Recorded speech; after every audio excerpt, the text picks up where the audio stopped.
성경 봉독 갈라디아 2장 20절 제가 봉독하겠습니다. 내가 그리스도와 함께 십자가에 못 박혔나니 그런즉 이제는 내가 산 것이 아니요 오직 내 안에 그리스도께서 사신 것이라. 이제 내가 육체 가운데 사는 것은 나를 사랑하사 나를 위하여 자기 몸을 버리신 하나님의 아들을 믿는 믿음 안에서 사는 것이라. 아멘. 오늘 제가 대신 이렇게 서게 됐습니다. 여러분 본문에서 은혜 받으시길 바랍니다. 동서고금을 통해서 세월에 대해서 논하는 사람들이 꽤 있습니다. 저희가 흔히 알기로는 세월은 참 살과 같이 빠르다, 보편적으로 다 아는 내용들이죠. 세월이 그렇게 빠르다는 것이죠. 그런데 저는 성경을 보면서 이때도 세월은 빨랐구나. 그러니까 이 위대한 분이 이런 말씀을 남겼구나 하는 걸 발견했습니다. 80세에 새로운 인생길을 시작하면서 출애굽의 최고의 지도자요, 이스라엘 백성을 메시아 오실 땅 가나안으로 인도했던 모세, 그분은 시편 90편에서 이렇게 고백을 합니다. 여러분 시편 90편 10절 말씀 누가 한번 읽어보시죠. 시편 90편 10절 말씀입니다.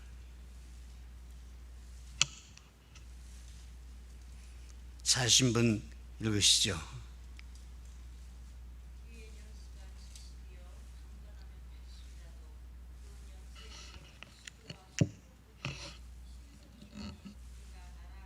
네, 누가 얘기한 겁니까?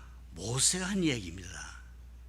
모세도 세월은 새가 날아가듯이, 그때 아마 위성이 있었더라면 비행기같이 빠르게 날아갔구나 그러긴 했는데 새같이 날아가나이다, 빨리 지나간다는 얘기입니다. 모세의 고백처럼 어찌나 세월이 빠른지 금년도 벌써 상반기가 지나고 후반기로 접어들었습니다. 감사한 것은 건강을 주셔서 오늘도 하나님의 전에 나와 예배를 드리며 성실 말씀을 받을 수 있게 된 것, 참 하나님 앞에 감사한 일이지 않을 수가 없겠습니다. 인간은 너나 할 것 없이 행복한 삶을 살기를 원합니다. 그래서 원하는 행복을 얻기 위해 열심히 노력을 합니다. 그런데 인간이 영적인 사실, 이것 하나 모르게 되면 가장 중요한 것, 이걸 잊어버리고 안 해도 될 숱한 고생을 하면서 살게 됩니다. 가장 귀중한 거예요. 교회는 여러 계층의 사람들이 모인 곳입니다. 학문을 통해 많은 지식을 얻은 사람이 있는가 하면 그렇지 못한 사람도 있습니다. 세상살이에서 얻은 많은 경험을 갖고 있는 사람이 있는가 하면 그렇지 못한 사람도 있거든요. 경제적으로 넉넉한 사람이 있는가 하면 넉넉지 못한 분도 계십니다. 교회 안에는 양이 있는가 하면 염소도 있고 제자가 있는가 하면 무리도 있게 마련입니다. 하나님을 믿는 사람이라고 해서 100% 다 복음을 아는 건 아닙니다. 복음을 아는 사람이 있는가 하면 알지 못하는 사람도 있습니다. 복음 가진 사람의 영적 축복을 아는 사람이 있는 반면에 그렇지 못한 사람도 있기 마련이거든요. 이렇게 여러 계층의 사람들이 모인 것이 교회입니다. 이들이 모여 함께 신앙생활을 하고 있습니다. 여러분, 오늘 우리가 함께 봤던 갈라디아서는 사도 바울이 제1차 전도 여행 때 선 교회입니다. 바울이 서인 교회니까 복음을 단단히 일러줬겠죠. 그런데 이 갈라디아 교인들이 율법과 복음의 대혼란을 가져왔습니다. 이 소식을 전해 들은 바울은 안타까운 심정으로 갈라디아 교회에다가 지금 편지를 보내고 있습니다. 뭐라고 했느냐? 구원은 오직 복음밖에 없다. 예수 그리스도만이 구원이다. 이걸 재강조하면서 흔들리지 않기를 바랬던 것입니다. 왜 제가 이 말씀을 드리냐? 교회는 여러 계층의 사람들이 모여있기 때문에요. 자칫 잘못하다 보면 이런 혼란이 올 수가 있기 때문이죠. 구원은 받았지만, 교회는 다니지만 불신자들처럼 어려움을 당한 사람도 없지 않아 있거든요. 왜냐? 이유가 뭐이냐? 구원은 받았는데 예수 그리스도가 성령으로 나와 함께 지금 계신데, 그분의 인도를 받는데 왜 내가 이렇게 어려움을 당하느냐? 하나님이 구원받은 자에게 주신 축복을 놓쳤기 때문입니다. 무슨 말이냐? 무슨 축복을 받았는지 모르기 때문에 받아놓고도 내가 누리지를 못하는 겁니다. 무슨 복을 받았는지 모르니까 어떻게 누리겠습니까? 그렇다면 구원받은 우리가 무슨 복을 받았는지 알아야 될 것 아니겠습니까? 받은 축복이 도대체 뭡니까? 생각이 잘 안 나시죠? 여러 번 얘기한 겁니다. 제가 전에도 얘기했잖아요. 가끔 여기 설 때마다 나는 초창기에 있었던 복음으로 돌아간다. 한 것도 하는 거예요. 이 목사님이 초창기에 이 복음을 할 때는 이렇게도 이야기하고 저렇게 같은 이야기를. 그래서 목사님들 뒤에서 그랬죠. 아이고 또 저거 또 이렇게 얘기하는구나. 오늘은 저렇게 얘기하는구나. 이렇게나 저렇게나 계속해서 얘기하는 겁니다. 무슨 복을 받았습니까? 몇 가지요? 7가지 축복이요. 신분 3가지, 권세 4가지. 구원받은 자에게 주신 축복입니다. 갈라디아 교회 성도들은 이것을 잊어버린 겁니다.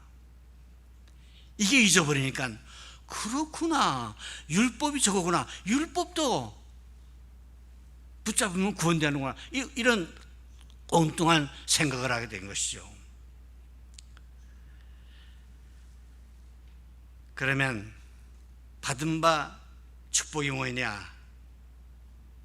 첫 번째, 거기 오늘 본문 말씀해 보게 되면 그랬죠. 제일 먼저요, 내가 그리스도와 함께, 바울이 쓴 서신 가운데 내가 그리스도와 함께, 이게 무슨 말입니까? 그리스도라는 말의 뜻과 그 안에 담긴 축복을 알아야 한다, 그 이야기입니다.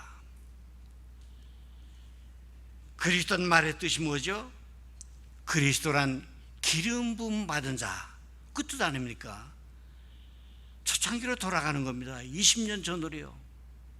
그리스도란 기름 부음 받은 자라. 구약시절에 선지자, 제사장, 왕, 이 세 사람을 세울 때 기름을 부었죠.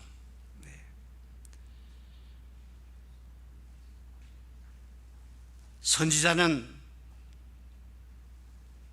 하나님의 말씀을 받아 백성에게 전하는 사람이요,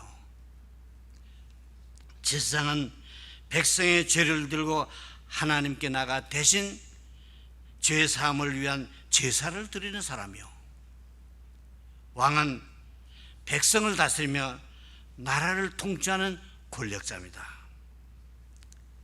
그리스도는 이 3가지 직분을 다 갖고 있는 분이라 그 얘기입니다. 예수 그리스도 그 얘기죠. 예수는 그분의 이름이요, 그리스도는 그분의 직책이요. 이 세 가지 직책을 그분이 다 갖고 있는 겁니다. 지금 미국 대통령이 누구죠? 예? 트럼프, 예. 트럼프 대통령. 트럼프는 그 사람 이름 아닙니까? 트럼프는 이름이고, 대통령, 그 사람의 직분이요. 예수는 그분의 이름이고, 그리스도는 그 예수의 직분이요. 그런 직책을, 세 가지 직책을 다 갖고 계신 분이라 그 이야기입니다. 그러므로 그리스도란 하나님 떠난 인생에게 하나님만한 길 대신 참 제사장이요. 요한복음 14장 6절, 나는 길이요 진리요 생명이니 나로 맘지 않고는 하나님께로 올 자가 없느니라. 하나님 만나는 길 되시는 선지자라는 이야기죠. 참 선지자요. 그리스도는 죄와 저주에 살다가 죽어 지옥 갈 수밖에 없는 인생들이 거기서 해방받는 길 대신 참 제사장이요. 로마서 8장 2절에 그리스도 예수 안에 있는 생명의 성령의 법이 죄와 사망의 법에서 해방하였습니다. 그리스도는 사탄에게서 빠져나온 길 대신 참 왕이십니다. 요한일서 3장 8절에 하나님의 아들이 오신 것은 마귀의 일을 멸하십니다. 왜 그리스도가 이 땅에 오셨습니까? 사탄의 일을 멸하게 하시기 위하여. 예수님이 이 세 가지 식분을 다 가졌기 때문에 그분이 그렇게도 우리에게 중요한 분이십니다. 왜 중요하냐? 우리는 태어나면서부터 인생의 근본 문제를 안고 태어났습니다. 인생의 근본 문제가 뭐겠습니까? 제가 전에 말씀드렸잖아요. 어떤 분을 만났는데 그분이 자기가 서울의 큰 교회에 무슨 부장까지 했다 그래요. 그래서 그러신가 하고, 그럼 제가 한 가지 물어보십시다. 예수는 왜 믿습니까? 그랬더니 당황하더라고요.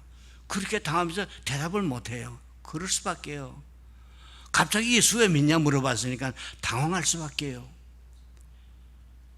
더군다나 그분은 이 내용을 모르는 거예요. 여러분, 예수 왜 믿습니까? 구원 받으려고요? 구원에 당연히 받은 거죠. 왜 믿습니까? 구원 받기 위해서는 어찌 해야 됩니까? 이 인생의 근본 문제를 해결해야 되는 겁니다. 인생 근본 문제가 뭡니까? 창세기 3장 사건이요. 창세기 3장 사건이 뭡니까? 사탄의 유혹을 받고 죄 짓고 하나님 떠난 문제. 이 세 가지 문제가 인생의 근본 문제예요. 불신앙과 죄와 사탄. 뭐라 그럽니까? 나기 전부터 그 예수 믿었다고 하는 말을 뭐라 그러죠? 예? 죄송합니다. 이 깜빡깜빡했어요. 나는 모태신앙입니다고 암만 자랑해도 인생의 근본 문제가 해결되지 않았다 그러면 그분은 죄송합니다. 저희랑은 나로 들어갈 수가 없거든요. 그분은 스스로 가야죠. 그런데 인생의 근본 문제를 해결하기 위해서 많은 사람들이 어떻게 하면 해결할 수 있겠는가 여러 가지로 노력을 했습니다. 그런데 다 실패했거든요. 성경에 그 답을 말하고 있습니다. 인생의 근본 문제를 해결할 수 있는 분 예수 그리스도, 그분밖에 없다고요. 그리스도만이 인생의 근본 문제를 해결할 수 있을 분이에요. 그래서 우리는 그리스도 이름을 부르는 겁니다. 그러면 그리스도란 말의 뜻과 그분 안에 있는 축복에 대해서 얘기했죠. 기름 부음 받은 자, 선자, 세상 왕. 무슨 축복이요? 신분 3가지, 권세 4가지, 7가지 축복. 그러면 어떤 축복이 여기에 담겨 있는가 하는 것을 다시 한번 말씀을 드립니다. 선지자, 제사장, 왕. 이 세 가지 직분을 다 갖고 계신 그리스도를 나의 주인으로 모시게 되면 첫 번째요, 신분이 변합니다. 우리의 신분이 변한다는 얘기죠. 어떤 신분입니까? 성령의 내주, 인도, 역사, 이 세 가지가 우리의 신분이 됐습니다.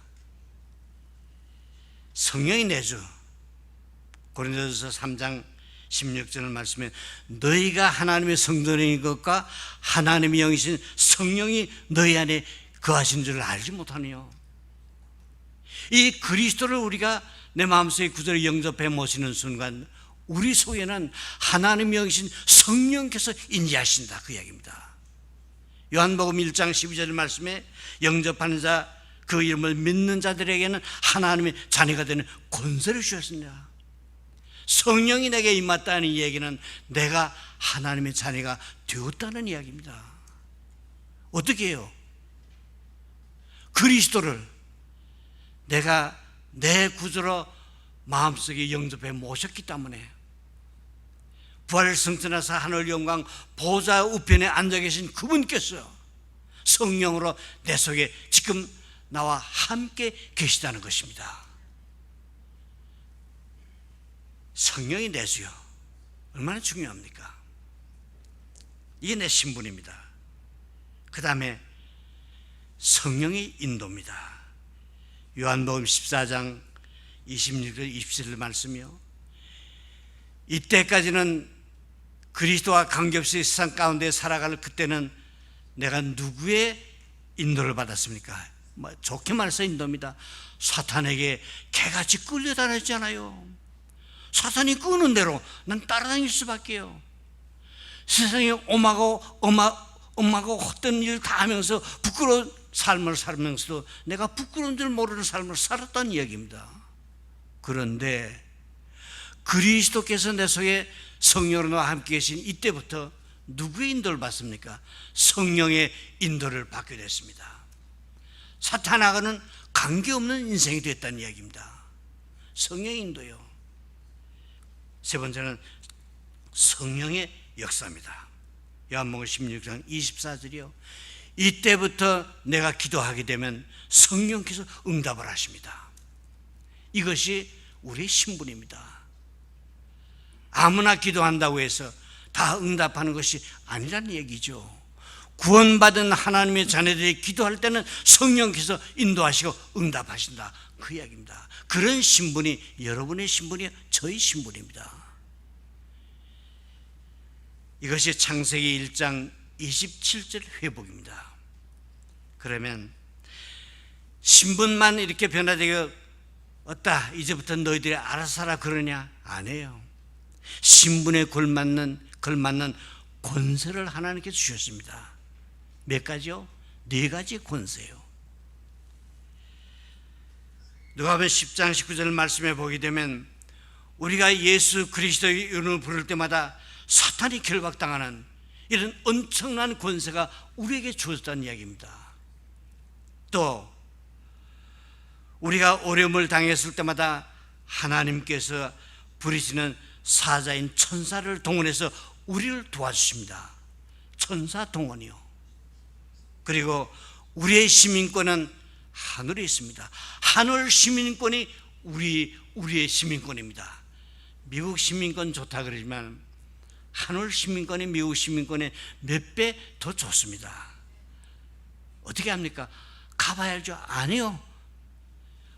우리가 배경이 하늘나라이기 때문에 하늘나라가 우리를 보호합니다. 미국 시민이 외국에 나서 어려움을 당한다 그러면 미국 정부가 일어나는 것이죠. 미국이 일어나서 그 위에 일하죠. 마찬가지입니다. 우리가 당할 때마다 하늘 정부가 일어나서 우리를 보호합니다. 우리가 비록 이 땅에 살고 있지만 하늘의 축복을 누리면서 우리는 지금 살아가고 있는 겁니다. 이만하면 천국 시민권이 얼마나 좋은지 알만도 하죠. 자, 그러면 그것뿐이 아닙니다. 마태복음 28장 18절에서 20절 말씀을 보게 되면 복음으로 세계를 정복할 특권과 사명을 우리에게 줬습니다. 이게 우리에게 주어진 4가지 권세입니다. 7가지의 축복을 구원받은 우리들에게 하나님께서 주신 것입니다. 그 다음에 보게 되면 내가 그리스도와 함께, 그 다음에 성경에 보게 되면 십자가에 못 박혔나니 그랬습니다. 사도 바울이 지금 자신을 놓고 얘기하는 겁니다. 자신을 보면서 구원받은 하나님의 백성들이 편지 쓰는 거기 때문에요. 십자가에 못 박혔나니 이 말이 무슨 말입니까? 이것은, 이 말은 멸망받을 수밖에 없던 과거의 나는 이제 없다는 뜻입니다. 구원받은 우리의 과거는 나와 이제는 상관이 없는 것입니다. 십자가에 못 박힌 그리스도께서 모든 것을 담당해 주셨다는 이야기입니다. 사탄은 절대 사람의 힘으로 벗어날 수 없는 12가지 문제로 운명이라는 경관 틀을 만들고 그 속에 사람을 가두었습니다. 사탄이 가져다 준 12가지 문제가 뭡니까? 사탄은 창세기 3장, 6장, 11장을 만들어 그 속에 빠질 수밖에 없도록 만들었습니다. 창세기 3장은요, 자기 중심의 삶입니다. 하나님 중심의 삶을 살아야 될 인간들로 하여금 세상의 매력을 느끼고 나 중심의 삶을 살도록 만들었습니다. 안 그렇습니까? 저도 목사지만 한순간 깜빡하고 잊어버리게 되면 나 중심으로 돌아갑니다. 그래갖고 내 생각대로, 내 계획대로 일을 처리해버리거든요. 그런데 하나님의 백성들은 어떻게 해요? 일이 있으면 먼저 하나님께 물어보고 일하는 것이요, 이 일이 하나님 마음에 부합하는 것이 아닌지, 하나님의 계획을 이루는 일인지 아닌지, 해야 될 일인지 아닌지 하나님께 물어서 행하는 것 아니겠습니까? 에덴 동산에서 아담과 하와요, 이 창세기 3장에 걸렸잖아요. 내 중심의 삶 때문에 에덴에서 쫓겨났고 오늘날 우리가 당하는 죽음이라는 쓰신산을 우리가 마시게 된 겁니다. 왜냐? 아담과 하와는 하나님 중심의 삶을 살아야 됐습니다. 하나님의 말씀을 언약으로 딱 붙잡고 살아야 될 아담과 하와가 누구의 말 뿐이야? 사탄의 말을 붙잡은 거예요. 그 말을 언약으로 붙잡았습니다. 그래서 결국은 인생을 실패한 것이요. 창세기 3장 중심의 삶, 두 번째는 창세기 6장 물질 중심의 삶입니다. 자기 중심이다 보니까 세상 문화에 속아 물질 중심의 삶을 삽니다. 물질 중심의 삶을 살다 보니 물질이 우상이 되어버렸어요. 어떻게 합니까? 돈이면 다다. 그럼 벌써 물질이 우상이요. 누가 그러더라고요. 자기 아버지가 참 한국에 그 돈이 많대요. 뭐 사업을 크게 이루는지 어떤지 모르지만 아마도 땅을 많이 갖고 있다가 땅값이 오르고 뭐 하니까 돈을 좀 이렇게 땅 팔아서 돈 모았는지는 모르지만, 근데 그 아버지가 좀 이렇게 많이 배우질 못했던가 봐요. 무슨 사고 났다 하면 돈으로 일을 처리하는데 그 돈이 또 나가니까 또 문제가 다 풀리더라는 거예요. 그 누가 경찰서에 잡혀갔다 그러도 야, 그거 얼마 갖다 줘라. 그 돈 갖다 주면 또 풀려 나온대요. 그러니까 그 아버지는 물질 중심이요. 하나님의 말씀 중심이 돼야 되겠는데 내 중심이 되다 보니까 물질 중심이 될 수밖에 없어요. 내 중심이다 보니까 뭐 물질이 있어야 될 것 아니겠습니까? 물질 중심이 될 수밖에 없는 것입니다. 창세기 11장이요, 성공 중심의 삶입니다. 육신적인 매력 때문에 수단방법을 가리지 않고 하나님 없이 성공하기만 하면 된다는 성공 중심의 삶을 삽니다. 하나님 없이 성공해도 결국은 실패하기 마련이죠. 창세기 11장에 바벨탑은 종교는 무너졌지 않습니까? 사람은 나 중심, 물질 중심, 성공 중심으로 딱 각인되어 있습니다. 이게 사탄의 함정입니다. 이것이 함정이 되어 결국 인생으로 하여금 재앙을 당하게 만들었죠. 아무리 성공하고 세상의 모든 것을 다 가졌다 해도 밀려오는 저주와 재앙의 흑암 세력을 막을 답이 없으면 결국 망할 수밖에 없는 겁니다. 사탄은 보이지 않는 하나님을 보이는 형상으로 둔갑시켜서 여기에 빠지도록 만들었습니다. 그게 창세기 13장 무속문화, 창세기 16장 점술문화, 창세기 19장 우상문화입니다. 개인이 무속문화, 점술문화, 우상문화의 환경 속에 빠지게 만듭니다. 그리고는 무속, 점술, 우상문화를 깊이 뿌리 내리게 됩니다. 결국 사도행전 13장, 16장, 19장이라는 틀을 만들어 그 안에 인생을 딱 가두어 버렸습니다. 누가요? 사탄이요. 결국 사람은 스스로 빠져나올 수 없는 불신자 6가지 상태에 묶여 살 수밖에 없습니다. 사탄이 올무인 불신자 6가지 상태가 어떤 상태입니까? 반드시 해결해야 될 중대한 문제인 인생의 근본 문제를 해결하지 못한 상태입니다. 아까 말씀드렸잖아요. 인생 근본 문제가 뭡니까? 창세기 3장 사건이요. 사탄과 죄와 하나님 떠나는 문제, 불신앙, 이 세 가지요. 인생의 근본 문제를 해결하지 못한 상태가 이 상태라, 그 이야기입니다. 망하는 원인인 인생의 근본 문제를 해결하지 못한 결과 어떻게 되냐? 첫째로는 우상을 숭배합니다. 우상을 숭배하게 되면 영적으로 문제가 옵니다. 에베소 2장 2절이요. 공중권세 자를 따랐다 그랬거든요. 공중권세 사탄의 지배를 받으며 사탄에게 매인 삶을 살게 됩니다. 사탄에 잡힌 사람은 어쩔 수 없이 정신 문제로 고통을 받게 됩니다. 악몽이라든가 불면증이라든가 이런 데 시달리다가 환청, 우울증, 이거 다 정신병이죠. 하나님 떠나서 오게 된 영적인 문제는 반드시 정신 문제를 거쳐서 육신 문제로 오게 됩니다. 드디어 질병이 옵니다.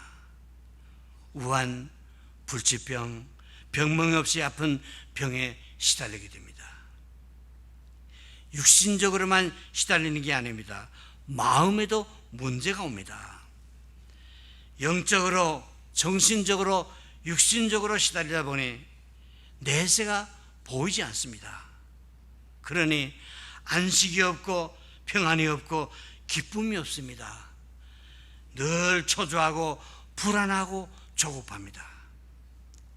이러다 보니 세상에 빠지고 육신의 쾌락에 빠지고 허무에 빠집니다. 이것이 마음의 문제입니다. 누가복음 16장 19절에서부터 32절까지 이 내용이 기록되어 있습니다. 자, 그리고 나서는 후손에게 영적 후산을 남기게 됩니다. 영적 유산이요. 출애굽기 20장 4절 5절이요. 고린도전서 10장 20절 말씀이요. 나 혼자 망하면 좋겠는데 후손에게 멸망의 유산을 남깁니다. 후손에게 복음을 물려줘야겠는데 종교를 물려주면 그것이 멸망의 유산입니다.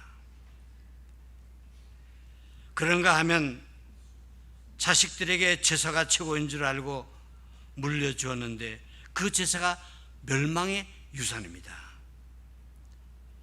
제사나 우상숭배는 귀신을 섬기는 것이다. 그래서 성경은 그것을 하지 말라 그렇게 기록하고 있습니다. 우리가 여기까지 한번 생각해 보십시다. 한 개인이 영적으로, 정신적으로, 육신적으로 또 마음과 후손이 망했습니다. 더 망할 게 뭐 있습니까? 망할 건 다 망했는데요. 그런데 이 문제가 해결이 안 되게 되면 어떻게 되느냐? 이 문제가 해결이 하게 되면 죽어 본인이 심판을 받는다 그랬습니다. 히브리서 9장 27절이요. 한 번 죽는 것은 정한지로되 죽은 후에는 심판이 있다 그랬거든요. 어떤 심판이요? 요한계시록 21장 8절 말씀에 보면 불심판이 있다 그랬습니다. 불구덩이 속에 들어간 그런 심판이 있다는 얘기죠. 후손이 망하고 본인은 죽습니다. 죽은 다음에는 이런 불심판을 당하게 됩니다. 그래서 많은 사람이 이 불신자 6가지 상태에서 빠져나오길 원합니다. 그러나 인간의 힘과 노력으로는 도저히 빠져나올 수가 없습니다. 이 문제는 오직 하나님의 방법, 오직 하나님만이 해결할 수 있는 방법입니다. 그래서 여기에서 빠져나오는 길, 구원의 길을 하나님이 열어주셨습니다. 여러분, 그게 복음입니다. 그게 그리스도입니다. 그리스도 아니고는 여기서 해방받는 길이 없습니다. 그리스도 아니고는 여기서 빠져나올 길이 없는 것입니다. 그리스도를 통해 나의 신분을 바꾸어야 합니다. 불신자 6가지 상태에서 빠져나오는 길, 그리스도. 불신자가 말하는 운명에 풀리는 길, 그리스도. 정신적으로 시달리는 영적 문제가 해결되는 길, 그리스도. 그러면 그리스도는 모든 문제의 해결이라 그렇게 얘기하는 겁니다. 하나님을 떠난 사람은 사탄의 함정, 들, 올무에 빠져 있습니다. 본인은 모르지만 성경은 그렇게 얘기를 하고 있습니다. 심지어 기독교인도 교회는 다니지만 복음을 몰라 여기에서 빠져나오지 못하는 사람도 없지 않아 있습니다. 이 12가지 문제는 우리 인간을 멸망으로 끌고 가는 사탄의 틀이요, 함정이요, 올무입니다. 사탄은 절대 사람의 힘으로 벗어날 수 없는 12가지 문제로 운명이라는 견고한 틀을 만들고 그 속에다가 인간들을 가두어 놓았습니다. 교회가 사탄의 함정, 틀, 올무를 모르고 있으니 이 사실을 말할 수가 없는 것입니다. 반면에 사탄은 사람을 너무나도 잘 알고 있습니다. 나보다도 나를 사탄이 더 잘 아는 거예요. 그래서 함정을 만들어 그 속에 빠질 수 없도록 사탄이 역사하는 겁니다. 또 무속, 점술, 우상이라는 틀을 만들어 그 안에 가두어 버립니다. 결국 사람은 사탄의 올무에 걸려서 불신자 상태로 살 수밖에 없게 되었습니다. 그러나 우리에게 소망이 있는 것은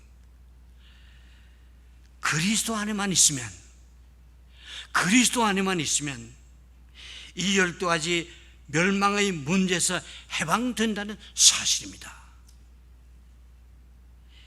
이 말씀을 붙잡으면 문제가 오더라도 그리스도로 답을 내리고 하나님 주신 참 자유를 누리게 됩니다. 그 그리스도께서 지금 여러분과 저희 마음 가운데 성령으로 함께 계십니다. 문제가 있습니까? 그리스도에게 문제를 아뢰십시다. 미쁘신 그분은 그 문제를 해결하실 것입니다. 마지막으로 내 안에 그리스도께서 사신 것이라 본문에 그랬어요. 그리스도께서 사신 것이라. 이게 무슨 말입니까? 함께의 축복을 얘기합니다. 함께의 영어로 말하면 함께 축복을 얘기하는 겁니다. 창세기 1장 27절에 영이신 하나님이 인간을 만드셨는데 영적 존재로 만드셨거든요.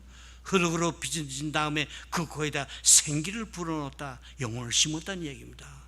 우리를 영적인 존재로 하나님 만들었습니다. 왜 그랬습니까? 하나님과 인간이 이 둘이 함께 할 수 있는 축복을 누리면서 살도록 그렇게 만드신 것입니다. 애초부터 하나님께서 그렇게 만드셨기에 우리가 그리스도를 내 마음속에 구주로 영접해 모시는 순간 하나님의 계신 성령이 내 속에 임재해서 나와 함께 인생을 동반하시는 것입니다. 이러한 완벽한 축복에서 에덴 동산을 하나님께서 인간에게 주셨고 가정도 허락하셨습니다. 그렇기 때문에 하나님과 함께하는 인생이 가장 행복한 인생이요, 그 하나님의 말씀을 언약으로 붙잡고 사는 인생이 행복한 인생입니다. 행복한 삶을 원하십니까? 그 인생과 그 그리스도와 더불어 함께하는 삶을 사십시다. 그분의 말씀을 언약으로 붙잡고 사는 인생을 살아가십시다. 왜냐? 그분이 가장 행복한 인생이라고 성경은 말씀하고 있기 때문에요. 그렇기 때문에 우리 인생은 하나님과 함께하는 창조의 원리에 따라 살아갈 때만 행복한 것이 원래의 모습입니다.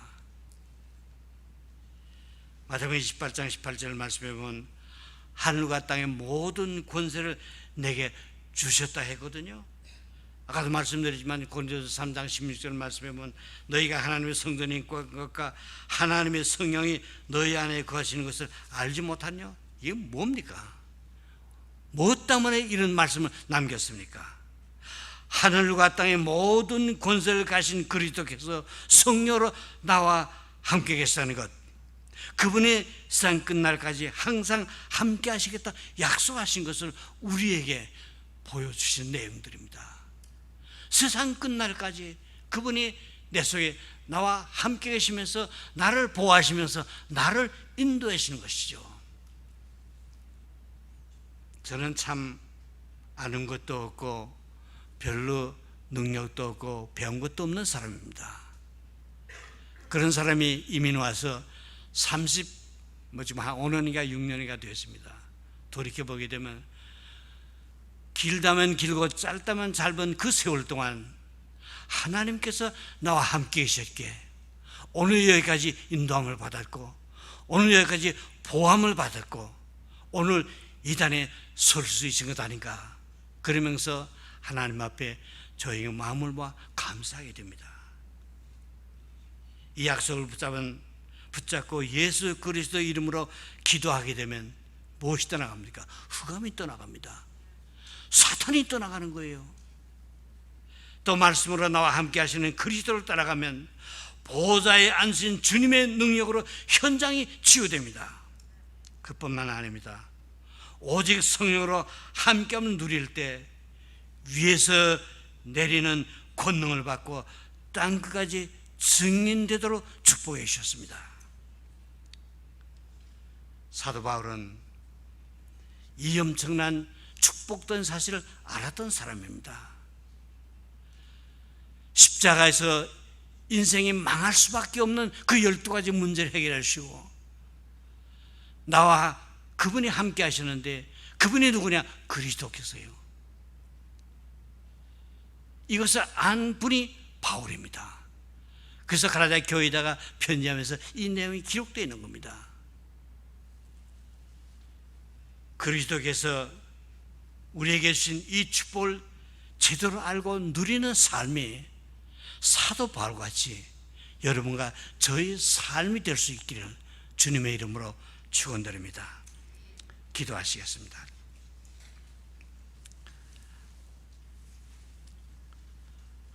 고맙습니다. 참 부족하고 연약하지만 하나님은 부족하고 연약한 저희들을 불러 하나님의 자녀 삼으셨고 또 거기에다가 세계의 복음화를 이룰 수 있는 이 엄청난 사명도 축복으로 우리에게 주셨으니 오늘의 이 말씀을 같이 언약을 굳게 붙잡고 하나님 앞에 감사하면서 순종하며 이 일을 다 이루기까지 내게 주어진 바 모든 것을 아낌없이 투자하는 신실된 주의 백성 모두가 될 수 있도록 은혜를 도와야 주시옵소서. 예수님의 이름으로 감사기도 드렸사옵나이다. 아멘.